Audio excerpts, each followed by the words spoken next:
soo dhawaada saaxiibayaal sida halka kaaga muuqato cunugan yarka ah waxa uu isku dayi doonaa in uu qof jamaacada masaajidka ka mid ah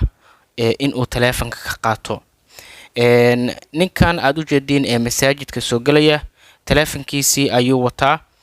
salaadii iyadoo lagu jiro ayuu masaajidka imaaday taleefanka marka wuxuu ugu jira halka sida u jeedo waa uu soo baxsaday sida caadiga ahna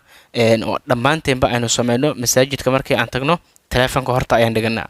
wiilkan yarka ah ayaa imaaday gadaashiisa ayuu salaada ku xiranayaa kadib salaadii imaamkii ayay ku wada xirteen dhammaantood salaada gadaal bay ka yimaadeen sida caadiga ahna masaajida waad aragtaa qof walba taleefankiisa ama furaha ama wixii yare uu wato horta ayuu dhigtaa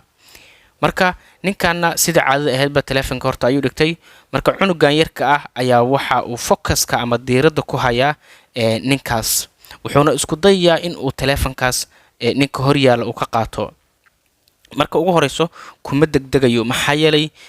jamaacadii baa markaan soo badanaysa sida aad u jeedinba safkii baa lasoo galgalayaa oo salaadii baa dhex socota marka wiilkan yarka ahna waxa uu raadinayaa jaaniska ugu habboon ee uu uga qaadi karo ninkaas taleefanka hor yaalo ninka haddii uu macawiis wadan lahay taleefankaas lagama qaadi lahayn maxaa yeelay macawiista markii aad wadato meel gacanta lasoo geliya ma lahan laakiin surwaal buu wataa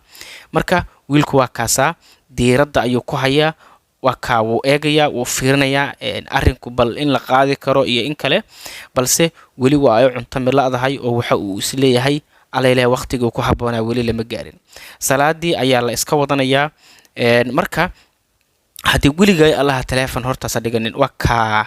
marka waa uu ka soo qaatay bis waa uu la degta waa kaa masaajidkii ayuu kala baxay ninkan salaadiisa ayuu iska wataa yarkii waa kaa kabihiisiibu xirtay magaaladiisa horuu galay cid taqaana ma lahan marka dabcan kaamirada haddii la arkana yarkii waa kana taleefanka hadduu soo xasuustay hortiisii buu ka waayay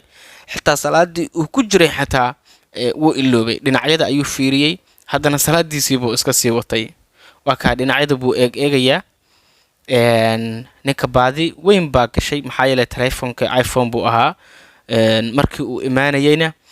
meeshaan buu soo dhigtay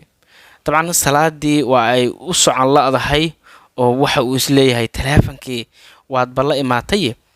xaggee yaa kaa qaata buu isleeyahay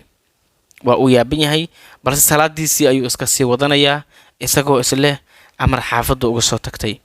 taleefankaas xaafadaad uga soo tagtay ugama soo tegin maskaxdiisii baa su-aalo fara badan isweydiinaysaa jamaacadii salaadii bay ka baxeen isaga intii u dhammayd buu dhammaystirtay kadibna waa kaas wuu soo istaagay wuxuuna isleeyahay yaa iqaaday yaa idardaray dadkii jamaacada qaarkood ayaa fahmay in ninkan baadi ay ku jirto qaarkood waa ay iska sunaysanayaan marka run ahaantii dad waxaa jira dadka masaajida yimaada aad u dhibaateeya marka waxaan allah subxaana watacaala ka rajaynaynaa in uusan dadkaasi nagu fidnaynin dabcan inaad inta masaajid aad tagto kabo ama taleefon ama wixii la mid a inaad ka qaadato wallaahi waa arrin aad iyo aad looga fiican yahay maxaa yeelay waa baytullaahi meeshan qofkan wuxuu u imaaday inuu allah subxaanahu watacaala uu kula kulmo marka qof allah subxaanahu watacaala hortaagan haddii aad dhibaatayso dabcan adigana waa lagu yaabaa dabcan cungaas inuu inkastoo uu yaraa